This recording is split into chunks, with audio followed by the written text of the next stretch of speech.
Hello, everybody. It's Dr. Rick dropping in on you. Hope everybody is having a great start to your year. Normally, I don't do a whole lot of lives in the evening. Normally, I'm using my evening time as a period to unwind from my day and prepare to go into my sleep. But I thought it would be a good time to sort of talk to you about something that I'm immensely passionate about. I think you've seen it. Whether you're following me on Facebook, one of my pages on Facebook, whether you're following me on Instagram, whether you follow me on YouTube, you have seen me talk about my latest book. First of all, book number 25 is The War on Black Wealth, Breaking the Code of Generational Wealth. But I have, since 2015, I created Legacy Wealth, Legacy Wealth Academy, which is meant to teach people specific principles on wealth building from everything you can possibly imagine. This is an intense course. It's 6 months long, and it's everything from the 7 steps to financial freedom, understanding markets, understanding money, understanding the need for diversity, compound growth, so many different things and principles. Look, wealth building is about principles. At the end of the day, it's about understanding money, understanding processes, understanding principles. It's about a shift in the mindset, moving from consumer to investor, and you're constantly looking for opportunities to grow assets. We talk about diversity and assets. We talk about so many different things in this, but what we learn is that no matter where you start, no matter who you are, you have an opportunity to develop and build wealth. Another thing that I've been talking about on an ongoing basis is something else I'm excited about, and that is the 7-day online business launch. And people ask what that about. Well, the 7-day online business launch is actually, in its most simplest form, the system that I've used since I relaunched my businesses 12 years ago online. Had a real rough period at the end of 2007, 2008, so forth. Things started going bad. The economy started going bad. Decided when I was ready to rebuild that I was going to do it online. I said I could reach more people online. That was leverage. At the time, Facebook, YouTube, Instagram, Twitter were in their infancy stages compared to where they are now. They weren't the business platforms that they've become. There weren't no Facebook ads, no Twitter ads, none of that stuff. It was just a place where people hung out. I'm like, well, people are hanging out here. You can literally get your information to these people online. And so I decided I was going to launch. So what I did is I built, over time, I learned. There wasn't any blueprints out there at the time. I learned step by step everything I need to do to create revenue online. Since then, I've done it over and over and over again. I've been pretty successful at it. And so what I decided to do is teach people how to do it. Here's why. If you want to create long-term financial stability, then you have to be willing to understand the need for diversity and revenue streams, multiple revenue streams. You hear it talked about all the time. It's not as complex as it seems, but it is something that requires you to do something different. You have to create multiple streams of income. You need to create them in a diverse in a diverse way, meaning that you don't want all of your income coming from the same place, because if that market, that industry takes a hit, all of your income takes a hit. What you're able to do online is you're able to literally sit up and say, okay, I'm going to create a revenue stream over here. Now, here's the thing. When I first started creating revenue streams, it wasn't in the vein of my passion. I had skill sets. So I was able to do a lot of freelancing and a lot of stuff that created revenue that sustained me while I regrew my business. Copywriting, writing articles, blogging. I did for a company in the UK, First Choice Lighting. I did all of their product descriptions. Another furniture company in Australia, I did all their product descriptions on their website. That was a couple of years of couple of year projects for each one. It was an unbelievable thing, but it literally put me out there and it told me that there was an opportunity, and it confirmed what I believed, that I wouldn't be locked into doing business solely in the location in which I live, or the geographical location in which I live. I found out that I had the ability to reach people around the world. Anybody that could speak English could literally sit up and benefit from working with me in whatever it was I was doing. Eventually, I got to the thing that I love the most. That's performance psychology. That's life strategy. That's therapy. It's my vein. It's what I love. So I got to help people that way, but I did so many other things. So I created a program that allows people to take the same steps that I take. Even when I see something online I want to do now, I use the same principle, X, Y, Z, until I get it done and it's out there. The thing is, most people don't think like that. No, most people don't want to look into it. Most people are waiting on somebody to give it to them. Let me tell you something. There's absolutely no reason why you don't have multiple streams of income, and you should have at least 2 streams of income right now online. It's too easy to create. It's too easy to manage. It's too many opportunities out there. Now, more and more people are coming in, more and more people are trying to make it happen. And so the competition is going up, but there's still so many things that are untapped. I teach you about creating your own niche, creating your own space, creating your own industry. This step-by-step process in just that one vein alone is priceless. And I'm doing it right now. I'm offering the course, but I'm not only offering the course. On next Friday, the 27th, I'm going to actually teach this self-paced course. It's not meant for me to teach. It's meant for you to get and go step by step with the instructions and follow. But I want to teach it because I want to answer questions. I want to walk you through some of the processes of how I think and how others think. Look, whether you realize it or not, the internet, especially social media, is being used to track your behaviors, track how you think. So much customer intelligence is being pulled from social media. Do you realize that on Facebook, you can go on Facebook and request all of your data that's ever been on there, every post and every comment that has ever gone on your page, all the pictures stored, everything. You can request that. Facebook is going to take a little time to prepare it for you. You can request the entire thing, or you can request it in certain date packages, but you can request it. You can download it in a couple of different forms. You can use different systems to process it.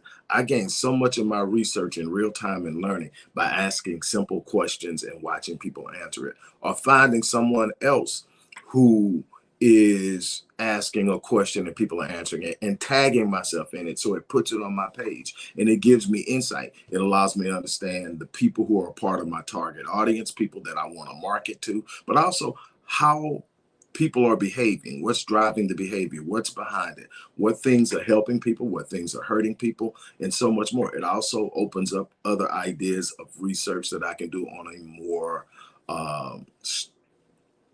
scientific level, but it's so much being gathered. And if that's the case, my thing is, why aren't we out there utilizing it? Yes, it's a good place to hang out. Yes, it's a good place to talk. Yes, it's a good place to share information, but it's also a good place to promote what you're good at, promote the things that you believe in, promote the things that can bring your family an increased financial level of financial stability over the long term.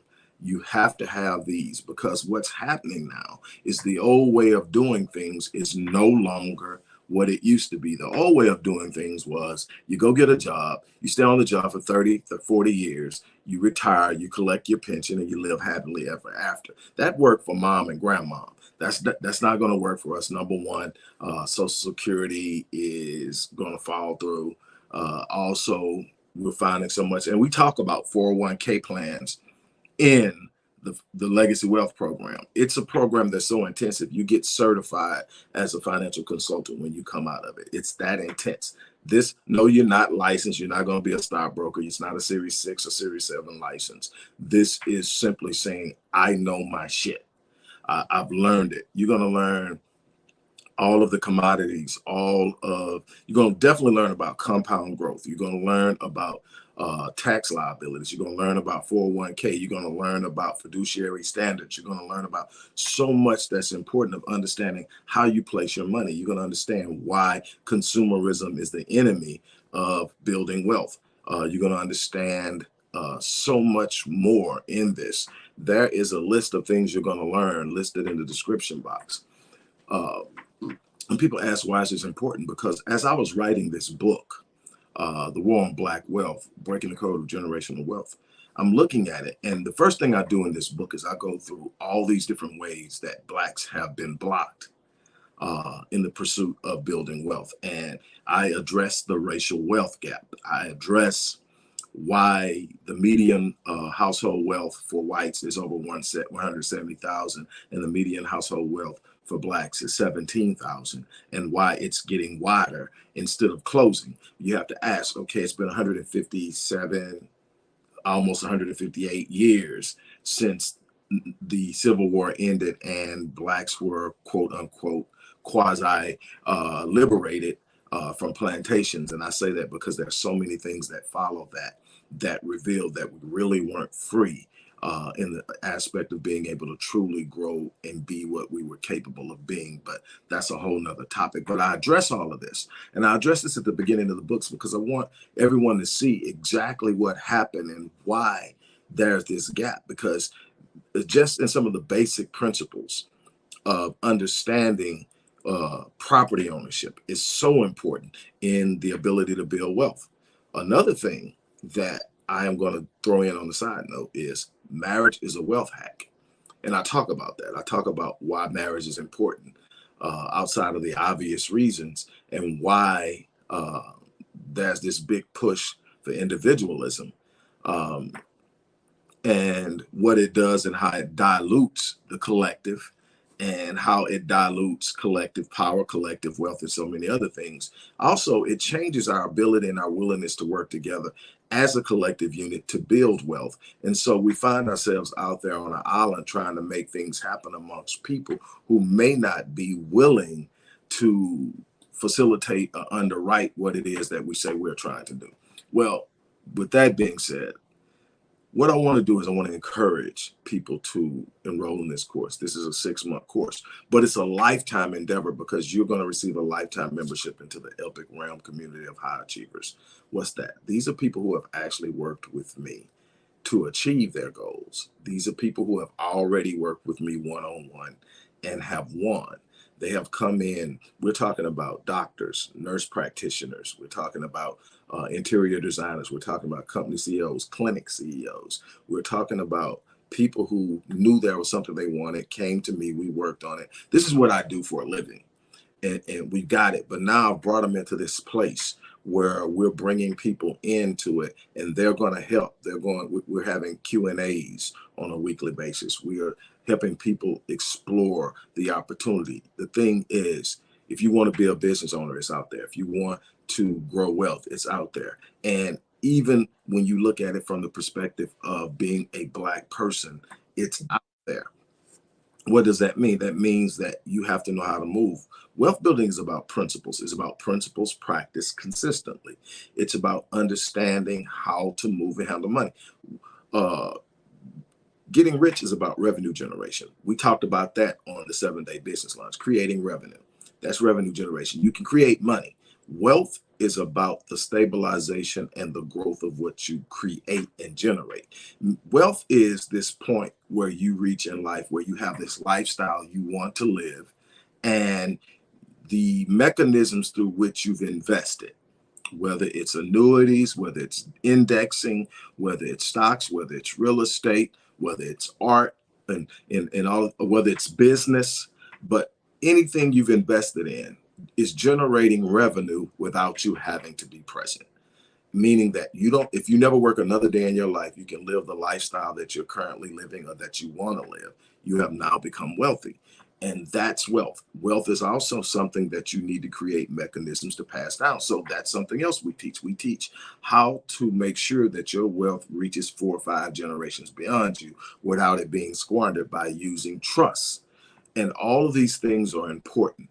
Now, the thing is, one of the things that I'm real big on, one of the things that I'm going to talk about, one of the things that I'm going to be consistent in the areas I teach, I'm bringing other people in. When it comes to trust, I'm bringing someone in who's an expert on trust and creating trust and building trust that work for you. But the things that I'm gonna focus, one of the things I'm gonna focus on a whole lot is getting out of the idea of symbolism, getting out of the idea of trying to prove how much you got by what you drive, by what you wear. The thing is, I want to teach you the importance of understanding the difference between an asset and a liability. So many things we've been told are assets are actually liabilities. You don't have an asset until it can do at least two things. Number one, it can be insured by a legitimate insurance company. Number two, it can be used as collateral to get loans and capital for things you want to do. If it cannot be used as collateral and it cannot be insured, it is not an asset. Also, using insurance as a means of growing wealth. And I'm not just talking about life benefits. Some people get that. A lot of people don't get the life benefits that you can literally sit up and make sure that when you leave this place, your family's taken care of. And if you do it with a trust, the trust becomes the beneficiary. The trustee executes the demands on the trust, and it ensures that nobody can just take money and blow it off. It's not given to a personal beneficiary. The money is left to the trust to ensure that what you want done with it is done with it. It's an unbelievable way to protect the trust. It's an unbelievable way to keep your estate out of probate and so many other things that happens to people who do leave a little something behind. A lot of times it ends up in probate because people want to contest the will. A will is only good if nobody contests it. Now, there are so many other things, but what you have to understand is how to utilize these things. Art. You ever notice that wealthy people buy a lot of art? Do you think it's because they like beautiful stuff on the wall? No, it's because it's insurable, and they can use it as collateral. It's a great place to hide their wealth.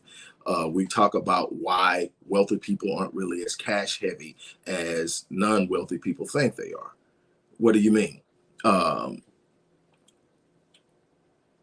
When the average person thinks of a millionaire, they think they got $1 million in the bank. The average millionaire doesn't have $1 million in the bank. The average millionaire has a net build asset count that's $1 million. In other words, when you take all of their assets, you subtract all of their debt, they have at least $1 million in net assets. It makes them a millionaire. It makes them worth $1 million. It doesn't mean they have. And the thing is, anybody that understands money understands the devaluation of the dollar. The dollar is a fiat currency that isn't backed by anything, and it's consistently devaluing each and every day. And there's a great level of volatility in that dollar. So anybody who understands money isn't sitting around with a bunch of cash laying around, because all it takes is for the dollar to take that hit. And that's one of the things that a lot of people are worried about. People are worried about the market crash. The market's going to go up and down. The market's going to have good years and bad years, but the market is always going to rebound. It's done it for hundreds of years. The Great Depression couldn't destroy the market. It eventually rebounded. So we know that eventually that's coming back. The dollar crashes. That's a whole different thing. And you have to learn, how are you hedging against a collapse in value of the dollar? One thing is, you should be invested in hard assets that carry value in any currency: gold, real estate, international stocks, car collections, once you get to a level where you can do that. But those are the things that are going to carry value no matter what happens to the dollar. And these are all things that you're going to learn in this course. This isn't about what type of whip you're going to end up driving. Symbolism, the time for symbolism is over. The time now is for us to actually get together and gain an understanding day by day of what we do with our money. And what I'm telling you is, you can take a little, and if you know what you're doing, compounding. If you're not investing in compounding, one of the easiest ways to do this is in an index fund. An index fund is a passively managed mutual fund like the S&P 500 that you can put money into, and it literally not only pays you back a certain interest every year on what you do, but it compounds that, it stacks it, and actually what is growing is also growing interest. So the interest is paying interest on itself, and you're constantly adding to it as you grow. It's a great way to set up your retirement. It's a great way to set up early retirement. It's a great way to pass down wealth. All of these things are going to be taught in this course. It's a 6-month course, and you will not only know how to manage your finances. This isn't a get rich quick scheme. I'm not telling you you're going to come out and there's going to be this thing and you're going to come out and I'm telling you, you're going to understand what it means to invest across assets and why it's important. You're going to understand what it means to use asymmetric risk reward as a standard for how you're going to enter into investments. You're going to understand the importance of leveraging each and every dollar in your investments and so much more. I can't even get into all the things that are being set up. There's one course that's a 2-week course by itself is worth the entire course price, and that is this course that I created called 7 Steps to Financial Freedom. And it's literally 7 steps that you can take that'll get you to financial freedom. Obviously, the first place you've got to generate revenue. The thing is, with online internet, and almost everybody has access to it. Everybody's walking around with a smartphone.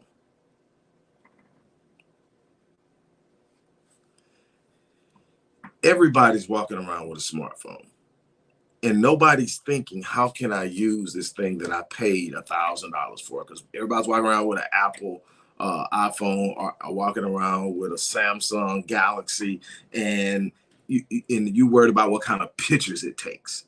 You got access to the internet. You got access to all these apps that do these unbelievable things that allow you to create content, that allow you to promote links, that allow you to do so many things. You got Instagram, you got YouTube, you got Facebook, you got TikTok. All of these places can be monetized, but nobody's thinking. Everybody's talking about it. Everybody's on it. I see some people trying to monetize. I see some people doing it, but you talk to the average person about monetization, and they can't tell you what type of sales funnel they're using. They can't tell you what way they're driving traffic. They can't tell you where they're sending their traffic to, and all these different things. It's not simply about getting on and talking about something and hoping somebody clicks a link. It's about setting up a system. And again, I'm telling you from personal experience that no, this is not a get rich and it doesn't always go well. But what I can tell you, and I do not do this often, I'll tell you, about how many books I've written. I'll tell you about how many companies I've started. I very rarely talk numbers, but what I can tell you is this, is that when I decided that I was going to rebuild my business after I took the hits and went through all the stuff I went through back to the mid 2000s up until 2010, when I decided I was going to do that, I started from scratch. I'm literally telling you, all I had from this unbelievable life that I had lived prior to that were these diamond earrings that were about 1.75 carats each stud. And I said, this is the beginning. This is what I'm gonna use. I gambled everything. I sold those earrings. I bought a laptop and I've never looked back. Here's what I can tell you. And again, like I said, I don't talk about this part of my life. I'm real personal and private. And, I don't really talk a lot about what's in my bank account or what's going on. But what I can tell you is it's been rough, especially with the pandemic and everything. But I can tell you the last 5 or so years, consistently hit 6 figures, and it's been rough. And I'm not telling you that's all easy, and 6 figures ain't everything people make it up to be. And anybody that knows me knows I'm not stopping at 6 figures. But what I'm telling you is, as rough as it's been, as crazy as it's been, as challenging as it's been, here's what I can tell you. Every day I wake up and I'm in control of my destiny. Some days are better than others, but I wake up and I decide this is what I'm going to do. I'm doing something I'm passionate about. Nobody can fire me from it. And I'm out earning the median income of anyone. I'm above the median income. Now, does that come with a lot of challenges? And are there times, and again, because I think like cash, I run into cash flow issues because I don't keep a lot of cash around, because I am concerned about what'll happen with it. And I would rather have it in my business where it has value in my business. And because my business is literally global now, I have value outside of the US. So even if the US economy tanks, I can still get through the roughest times, pay my bills, and eat and keep a roof over my head, bare minimum, while this economy recovers, just with what I can do outside of this country. And it's simply by gaining an understanding. Let's see what's here.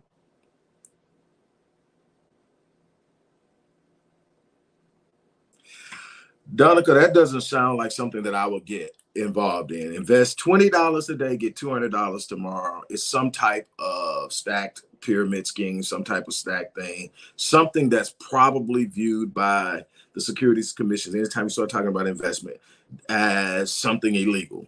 Can you take $20 and turn it into $200 by tomorrow? Possible, if you know what you're doing.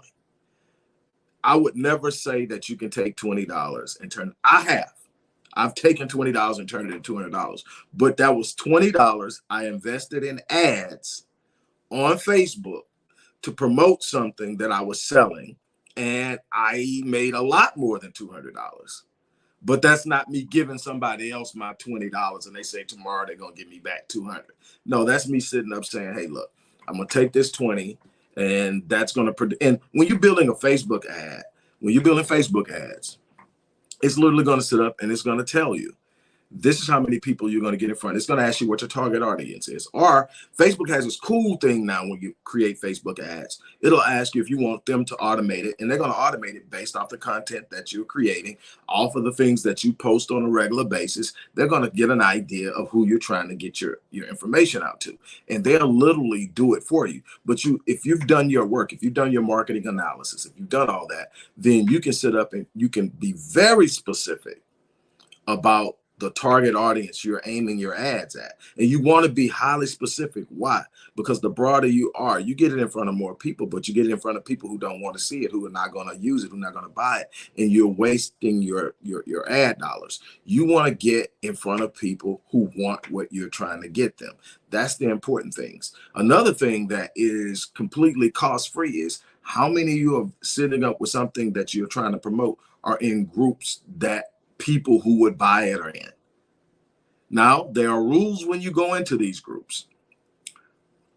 There are rules that when you go into these groups of what you can post, what you can promote, when you can promote it, and all of this. And you need to understand that and abide by the rules. Don't go spamming somebody's inbox.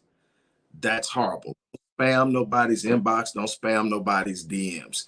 Develop a system of promotion, and you can start even if you don't have any ad dollars or any marketing budget, you can start with free advertising, free promotion, but you've got to have relevant content, things that people are going to want to see and listen to, read, and consume. And within that, you promote what it is you're trying to do, but you've got to bring relevant content. You've got to make it worth their while to show up. And you've got places like Patreon, YouTube, Twitter, TikTok, Anchor will allow you now to put up podcasts and end up on Spotify, going worldwide. And they pay ad revenue. You can also have paid subscriptions. There are so many different things. And I teach this in the 7-day online business launch. Again, I don't want to misrepresent anything. I'm not telling anybody you're going to jump on here and make $1 million, because that's not true. What I'm telling you is that not knowing the internet, not taking any specific or official course in how to build anything. My company now builds websites. My company now builds marketing and sales funnels. My company now does sales copy. I taught myself all of this because my survival depended upon it. And while I have had to grow slower than I wanted to, I've put myself in a situation now where I can help a lot of people. And what like I said, you're talking about in a rough time where businesses were closing, people were getting laid off, I maintained 6 figures. Again, I don't think that's something supernatural because I've seen more. But what I'm telling you is, in a situation where you started out with $4 and some earrings, I think I've come a long way, and I've done it all. I mean, at the least,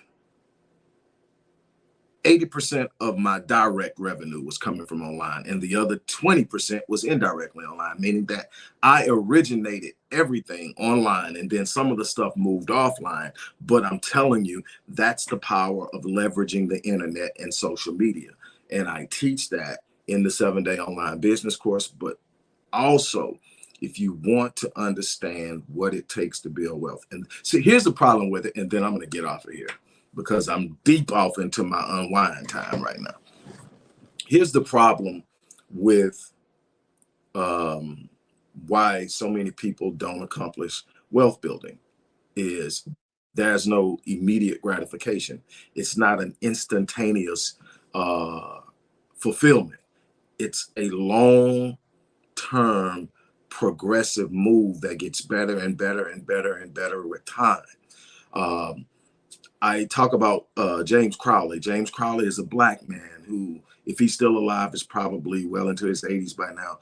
But in his young years, all he ever did his entire career was work as a parking lot attendant, made at his height $12 an hour. But he just happened to be a parking lot attendant in the financial district.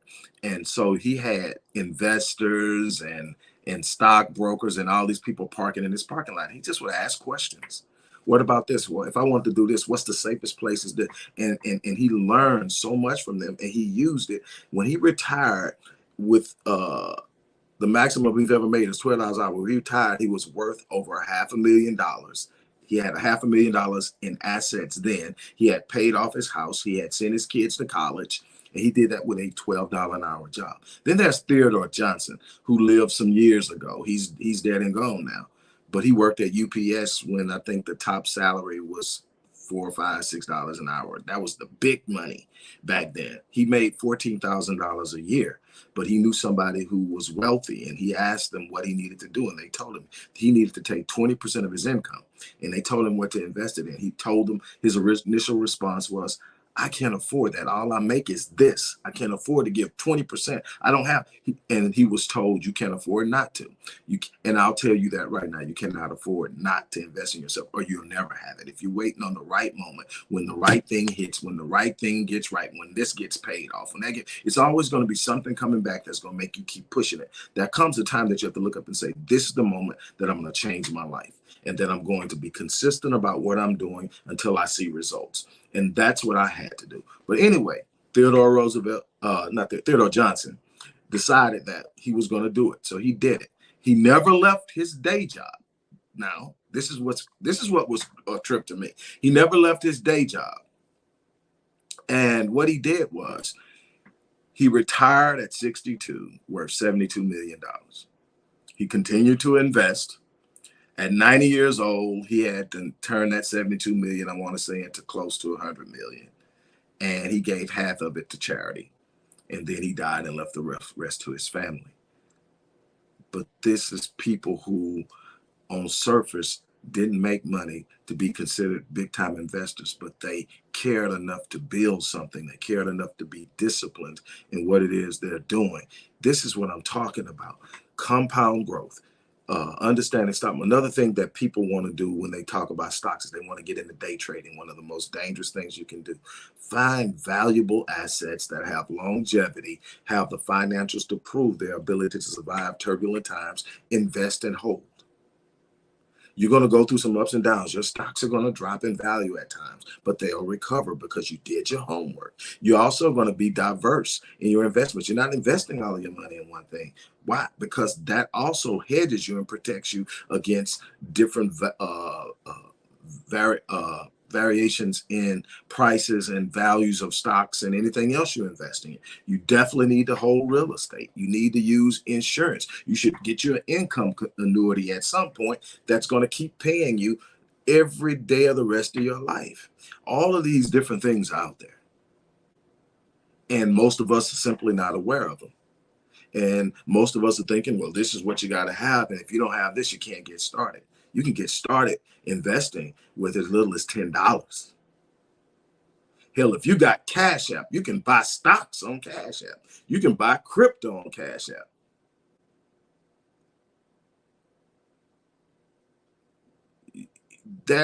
There's absolutely no excuse. You can sit up and say, okay, every time somebody sends me something on Cash App, I'm going to take 20% of it and I'm going to buy some stock.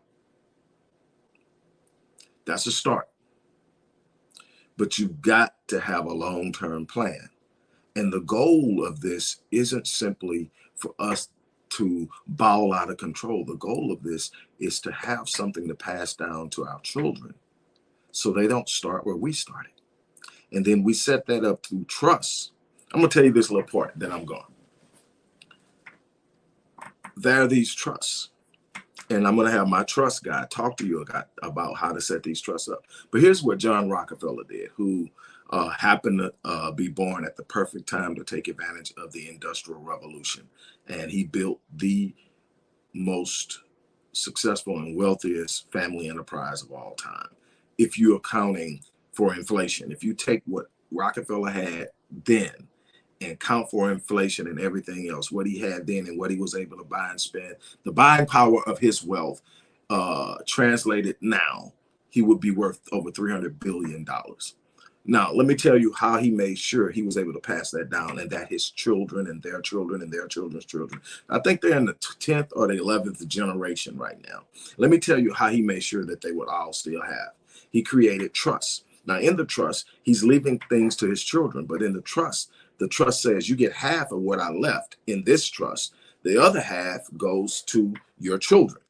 Now, you, in turn, to get this, have to sit up and create another trust, which is also for your children. So your children are going to, each of your children are going to get two trusts, what comes from me and what you created. Now, they're going to have to do it. So they're going to get your trust and my trust. And then they're going to create it and they're going to pass down half of what you gave them in your trust, half of what I'm giving them in my trust to their children, plus the trust they create. So the third generation gets 3 inheritances from 3 different places. And that's how they multiplied that. That's how he built it. But it also taught them how to understand and how to move wealth. That is how you build. And it's so much of this that I teach in this course. And for less than $1,000, it's $997. It's a 6-month course. I guarantee you, you're not going to get this in an associate degree course on finance. You're not going to get it because they don't teach it. They're not teaching people to build wealth. They're teaching people to get jobs. They're teaching people how to know enough about it to go apply for a job and let somebody pay them. So again, it's about serving the high and the elite. I want to show people that you can build. And I'm very careful about this, that I communicate to you that this isn't a get rich quick scheme, but it works. It works. It works. It works. Again, I tell people all the time, you're looking at a person who at a time had almost anything they could ever want. And I mean, just mad crazy. And then it was gone.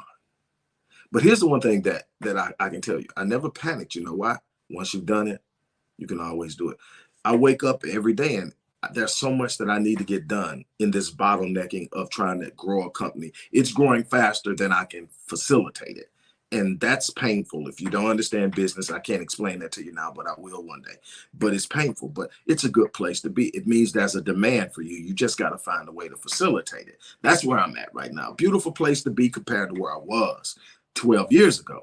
But here's the thing. I woke up and I decided that my life was going to be different, that I was going to build, and I was going to build it in a way that I wasn't going to be as subject to these hits that I took this time around. So diversity was big for me. Knowledge was big for me, because here's what I understood. While you can sell clothes, while you can sell cars, while you can sell houses, the number one commodity on a global level is knowledge. If you secure knowledge, if you gain an understanding of knowledge, here's what happens. You'll always have something that somebody wants and is willing to pay you to do. Then you're talking about being a consultant. I just come in and tell you what you need to know to get your business off the ground, and people will pay you for that. People will pay you. So it's just so much that I learned, and I invested in myself, and I grew it and I grew it and I grew it. And I'm nowhere close to where I need to be, nowhere close to where I want to be. What I'm telling you is I'm living better than the average person that's got a 4-year degree, a master's degree, and most people with doctor's degrees. And it's simply about step-by-step processing. This is my come out year. I've already made it up. I've already got it planned out. I've already put things together. I'm going to have to bring in investors to get it to the next level. But hey, that's what I'm going to do. I've grown it as much as I could on my own and doing so much by myself. The team is about to grow. That costs. So much is going on, but again, a beautiful place to be. But it started because I decided to build something, and I did it online, and I did it over and over again. That was the copywriting company, that was the media company, that was the uh, content procurement company. It's so many different things I did until I got to the Visionetics Institute, where I was literally working with people and helping people change their lives. I had to do something to make sure money was coming in. That's the beautiful thing. There are multiple things that are out there that says, okay, look, that ain't a whole lot, but that pays the light bill. That's not a whole lot, but that pays the water bill. That's not a whole lot, but that goes grocery money. Things that a lot of people sit up and take for granted.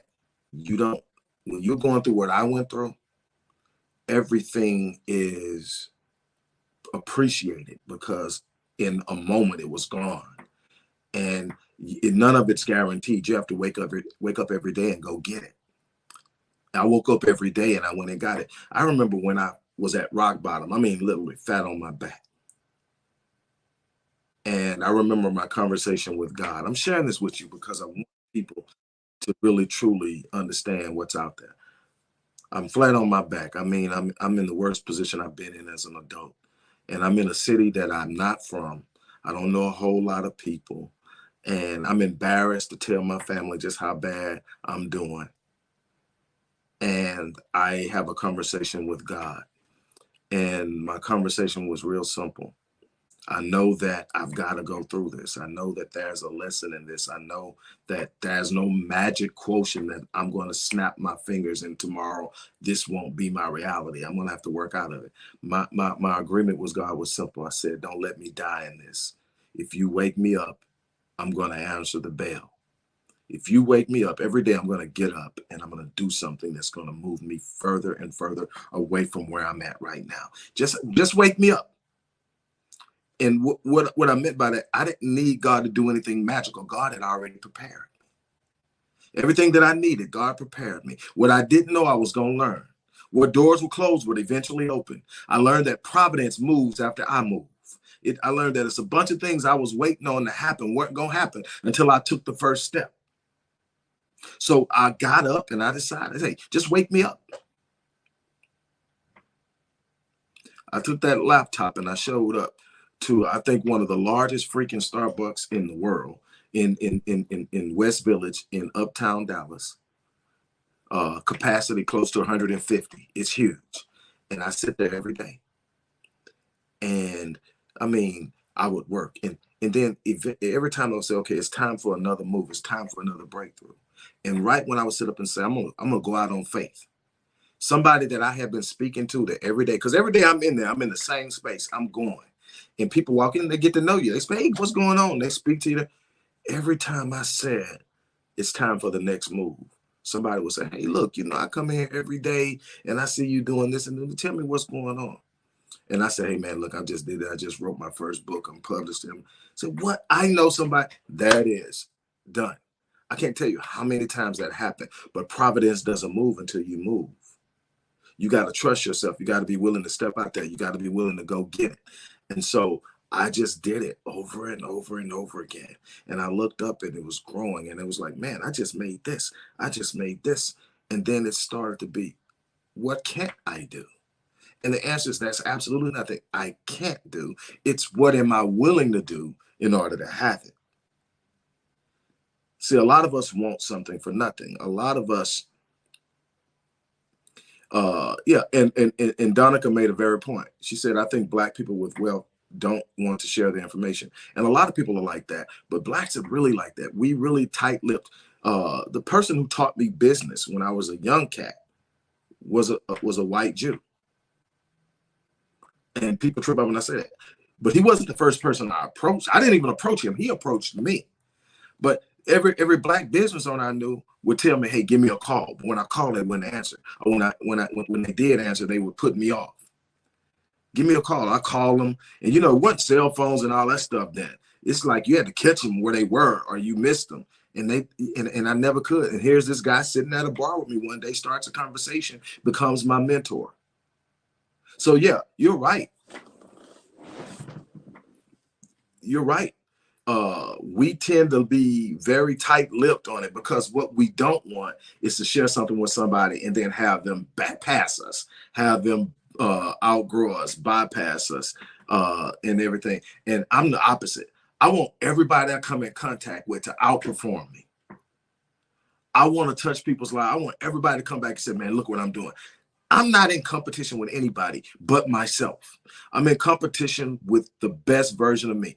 People ask me, who's my hero? I say, man, my great grandfather reared me. He means a lot to me. If I had to look outside of myself, I would say that dude is at the top. And then Malcolm X is a major has had a major impact on me. Dr. Khalid Muhammad, Martin Luther King. I can name some. There are some athletes that I look at. But when I have a hero, you know who my hero is?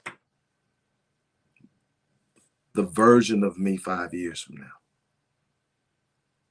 When I envision who I'm going to be 5 years from now. And here's the thing, money isn't the first thing I'm looking at. What impact am I having in the world 5 years from now? How much more wiser am I? How much more loving and accepting am I of the people around me instead of being judgmental? How many people's lives will be much better because I came some way in contact with them, or I knew I impacted somebody that impacted them? And yes, how much more wealth will I have built?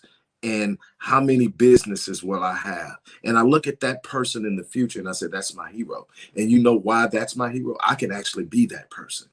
I'm never going to be Malcolm. I'm never going to be Martin. I'm never going to be Khalid Muhammad. I'm never going to be Michael Jordan. I'm never going to be Tony Dorsett. I'm never going to be any of the people I looked at and said, man, they did that in their vein. I'm never going to be any of those people. It's good to admire them. It's good to look at their work ethic. I'm never going to be Kobe Bryant. It's good to look at their work ethic, but they were the best versions of themselves. So the best thing that I can do in this world is become the best version of me. And the way that I'm going to do that is by growing every day. It's about persevering. It's about going through things and doing what it takes to win. So when I talk about legacy wealth, I'm talking about all of the research I did for years to be able to write The War on Black Wealth and talk about all the things that they've done to keep us back. But the last half of that book is about all the things we can do right now to build wealth individually, to build wealth as families, to build wealth as communities, how we combat gentrification, how we deal with all these other things that we're dealing with that works against us building wealth. There's absolutely no reason we can't do it. We simply don't want. One of the biggest reasons that I see so many problems is that they push individualism.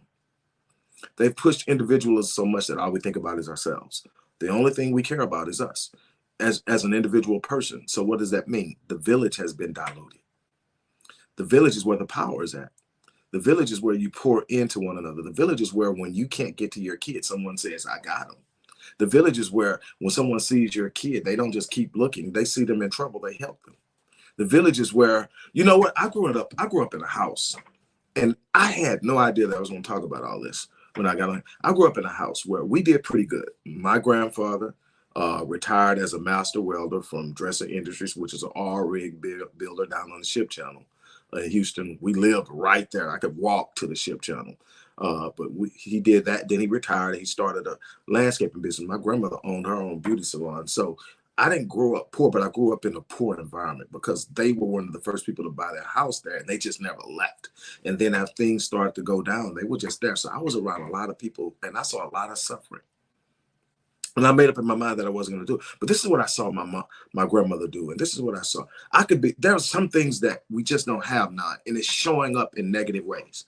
I could be 4 blocks over, around the corner, down the street, and I could be playing with some kids, and their mothers had different standards than my grandparents were the strictest people in the freaking neighborhood, period, bar none.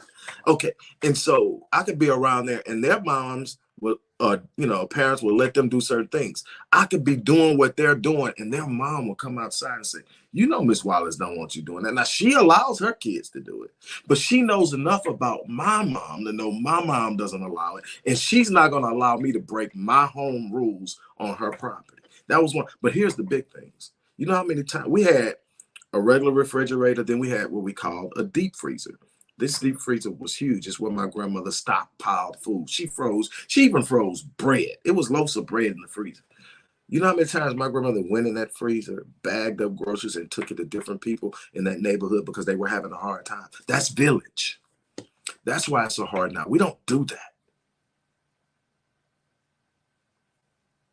We don't trust one another. We don't want to do anything. Look, I can go on and on about this, but what I'm telling you is I want to help as many people as want to help themselves. And it could be a whole lot more, but what I want is to make sure I can cover the cost of delivering the highest quality product. When it comes to Legacy Wealth, you get a 6-month program that's probably super condensed out of maybe 36 months. And I'm going to be heavily involved in facilitating and administering this course. Also, if you want the 7-day online business course, I think everybody and their mom should be taking that course. Everybody needs to know how to sit up and say, man, I want to push this online and be able to go create it. I went from doing it in 7 days. I can do it in less than a day now. I can sit up and say, you know what, I want to do this online. And within the day, I put it up and many times gotten my first sale.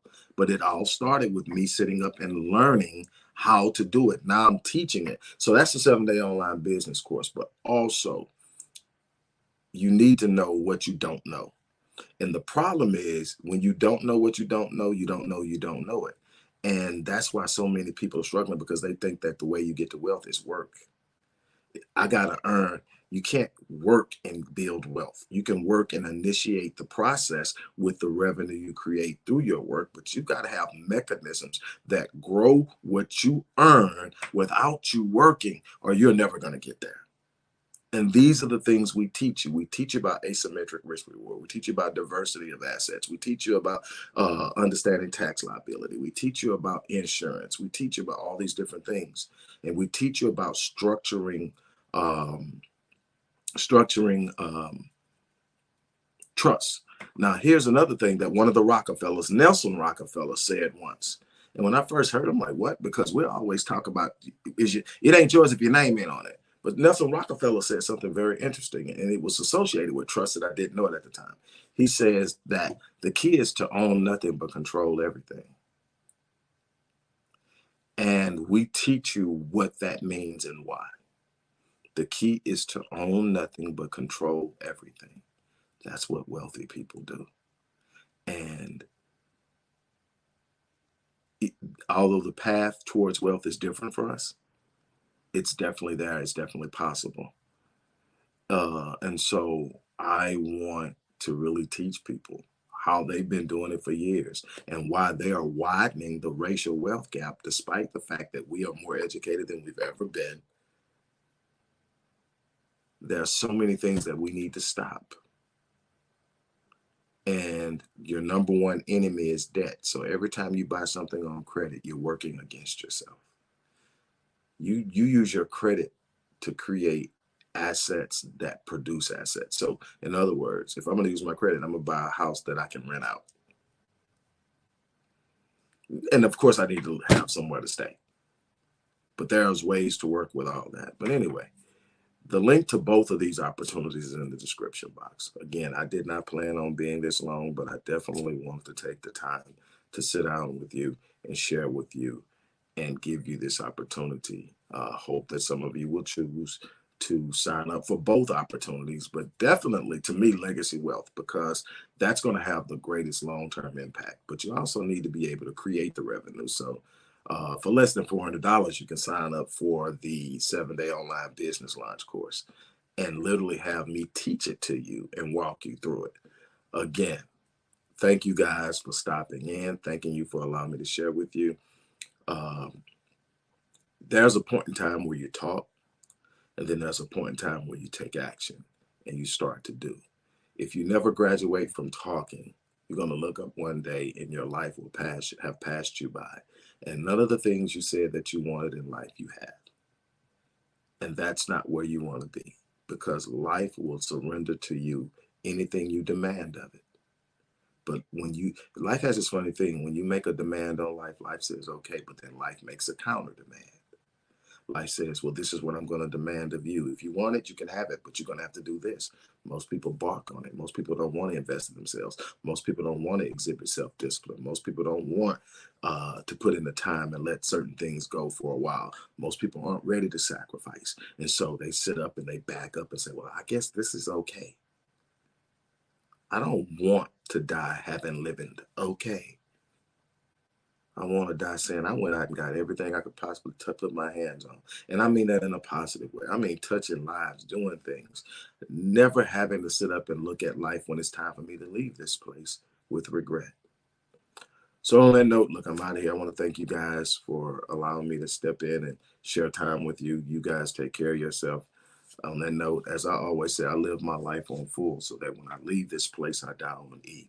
I'm challenging you guys to do the same thing. On that note, I'm out of here. Talk to you soon.